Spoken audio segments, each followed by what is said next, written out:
Do you want to learn how to capture epic looking shots of people and places to earn more money, or at the very least impress your friends? Well, in this video, I'll not only show you the moves, but how and when to use them. Coming up. Welcome back, I'm Rob, and today I'm going to show you how to use that brand new gimbal that you just bought, or how to get that old one out of the closet that's collecting dust, and how to make money with it by upping your production value and score bigger jobs. You'll also learn how and when to use these gimbal moves to elicit a certain feeling that when your audience sees it, they'll say, hey, this guy is good. I gotta hire him again, or at least refer him to someone that I know. Now, these 9 gimbal moves are sure to blow your audience's mind and leave a lasting impression on them. If you're ready, let's get into it. Wait, or so I thought. You see, most YouTube videos will show you the finished, polished product, and it's all good. This video will also show you what to do, but on the flip side, I'm gonna show you exactly what happens when you don't do what you're supposed to do. Yes, today I'm gonna be posting my failures so you know exactly what not to do, and so you don't really feel bad or guilty about making these mistakes yourself.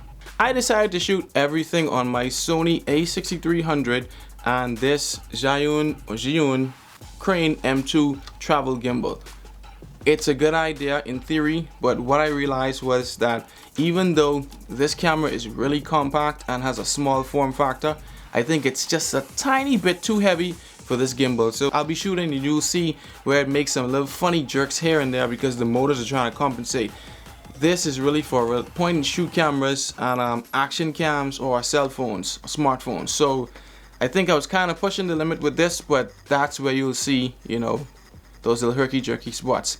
But this is great for little travel videos or whatever. Something is very portable on the go. This fits, like, as you can see, I don't have the biggest hands in the world, but it basically fits in the palm of my hand. This basically fits in the palm of my hand, so it goes great together in theory, but you'll see exactly what I mean. Okay, I want to jump right into the action to show you one of my favorite moves, and it's called the in and out. Simply walk up to the subject and completely fill the frame until it is black, or distorted or blurred. Head around to the back of your subject and place the lens close enough to their back so that you start off with a black or distorted or blurred frame, and then have them walk away from you as you walk away from them slowly.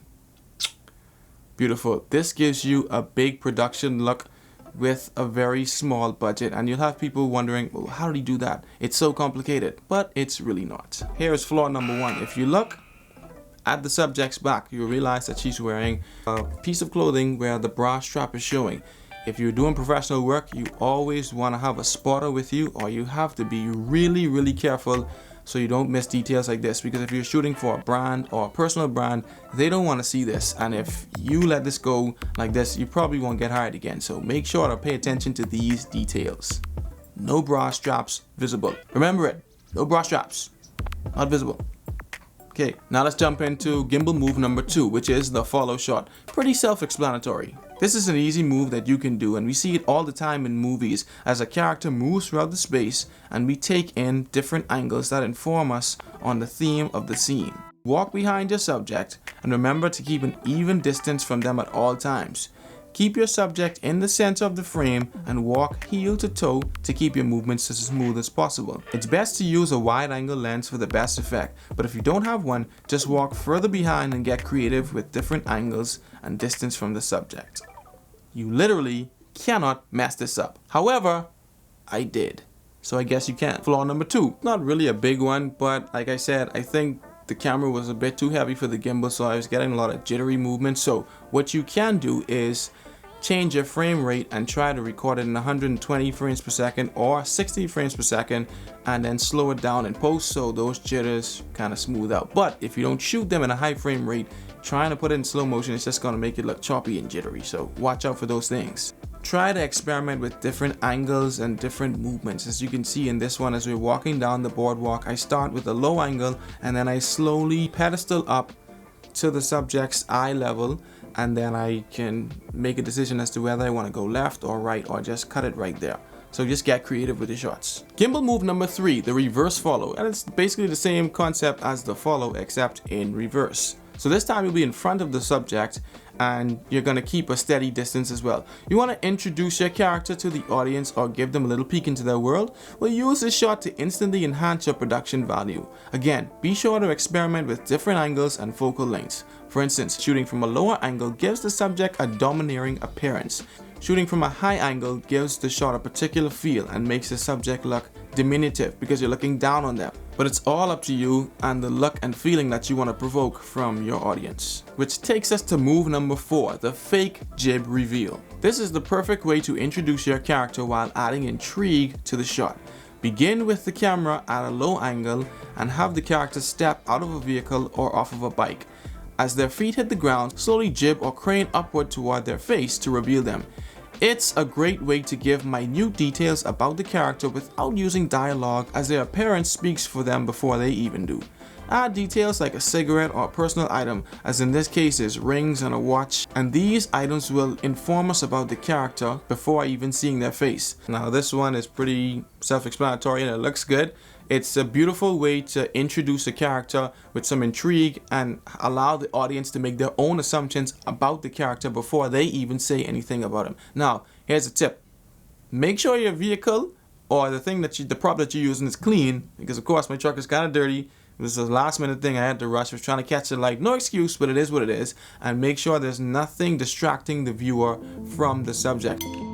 This brings us to move number 5, which is the tracking shot, which is great for giving the audience that feeling that they're right there side by side with the camera. This is what that shot really aims to portray. So the best way to do this is to turn your gimbal toward the subject while facing forward and walk steadily along with them. Now, do not crab walk or shuffle, because you will break your face or break your camera. Either way, it's not a good position to be in, so remember that. Walk straight while having the camera look at the subject. Pretty easy, right? Don't forget. On to move number 6, and this one is great for getting the character's perspective, and it's called the orbit. Walk around your subject in a circular motion, keeping an even distance between you and them the entire time. Get creative and show the subject's perspective by dropping slightly downward when you get behind them, as you can see upward and look at what they're looking at. Experiment with angles and focal length. The wider your shot is, the more dynamic it will look, as you create a parallax effect for a more dramatic look. This is perfect for creating tension or drama or a nice hero shot for your video. Here is the issue. If I were you, I would pick a flat, even surface with a lot of space. And here's the reason. As you orbit your character, you want to have enough space to keep an even distance away from them. That's the first thing. The second thing is, if your ground is even, it's going to be easier for you to keep them in frame, keep it steady, and it's less work on your gimbal. Here, I didn't have enough space on the pathway and I was doing well until I hit the grass. And then when I hit the grass, I ducked down and I changed the perspective, and it didn't really look smooth and it didn't look good. I detached the viewer, which you don't want to do. You want to keep your viewers engaged. So that was my mistake. However, I won't really call it a mistake. I just use it as a learning moment because I didn't have the space. There's nothing I could do about that space. But in a real production, you would prepare your space so you know, I'm gonna do this move, so I need these things in place. That's basically what it is. It's a great shot if you can pull it off, but if you don't pull it off, you can still use the portions of the shot until you mess it up. Here are a few moves coming up that you can utilize to give unique perspective on places and things. This one is called Through the Door. It looks complicated, but it's really easy to do.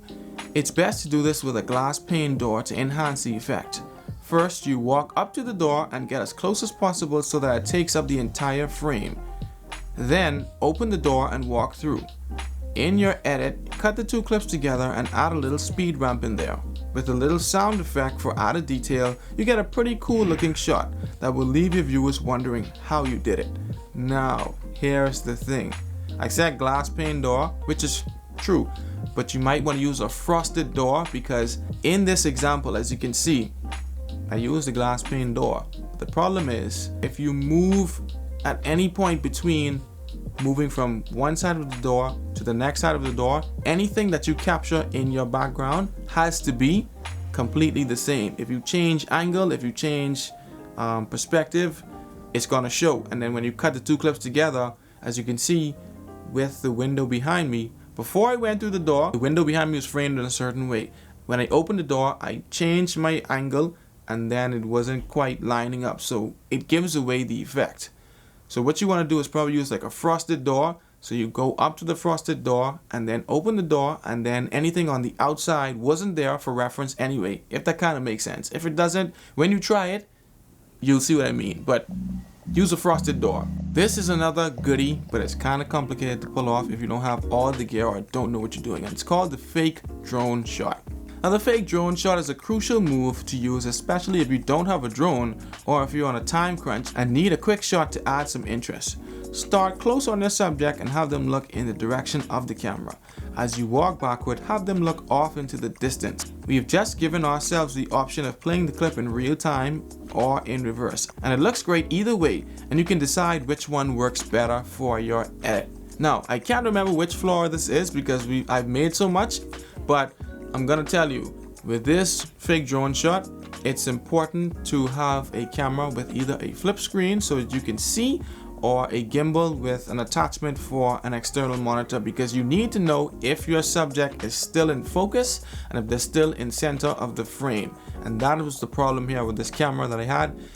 I couldn't nail the focus, and I basically messed the shot up because, like I said, the gimbal was doing its own thing. Now, if you can pull it off, the best way to use this one is like for a hero shot, and make sure the background is very expansive, make sure it looks good, so when you pull away from the subject, you reveal the landscape or the bigger picture behind or in front of the character that they're looking at. In our example, I was on a boardwalk and the sunset was to our east, but the boardwalk goes north and south, so I didn't have space to go east and west, but I tried to show you an example of how you can do it anyway. So experiment with it and you'll get it. This is a lot of good information because you're learning what to do, but also what not to do. I'm making the mistakes for you so you don't have to. So if you appreciate that, like this video, click subscribe, and tell your friends about it. On to the next great gimbal move, and it's called the reveal. The reveal shot is one that you can use to accentuate landscapes and landmarks. The main rule here is to use the foreground. Start with the foreground in your shot, and it doesn't matter, any foreground will do, and slowly track from behind it and then crane or jib up to reveal the landscape or landmark in the background. Hey, hi there. Talking about having a spotter earlier, my camera decided to do its own thing and I lost focus. So basically what I'm saying is you've got to use the foreground. If you don't, it's going to be a lot less spectacular, and you have to look out for things like the mistake I made. I'm shooting the Bahama Hotel, but if you look in the corner, I cut off the R and it's called Bahama, not Bahama. If you're shooting for a brand, it deserves to be respected and represented well, so watch out for these things. If you don't, you're probably not going to get much more jobs, okay? There you go. Level up your production game, enhance your production quality, get bigger paying jobs, and feel good about yourself all at the same time. Check out any one of these videos right now and start leveling up today. Now, instantly, go ahead, do it, click on it. I'm gonna see you in the next video.